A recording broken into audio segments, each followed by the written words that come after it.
બાપા ત્યાં હોળીમાં કેવો કલર બનાવતા ધૂળેટીના દિવસે? ધૂળેટીને દિવસે કલર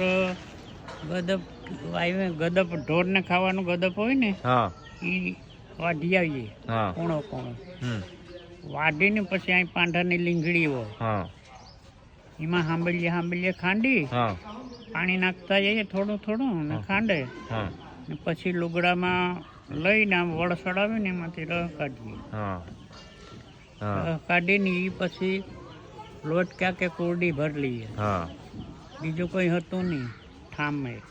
પછી બીજો કેવાનું બનાવતા? પછી કેહુડાનું. હા હવે અટાણે તો વનસ્પતિ નથી નકર તો ખાખરા બહુ હોય. હા જ્યાં હોય ત્યાં ખાખરા ને એમાં એની મોહેમ આવે. હા. મોહેમમાં એ ફૂલે હા ઘોટ થઈ જાય હમ પછી એ લઈ આવી જાય હમ એને ખાંડીને એનો કલર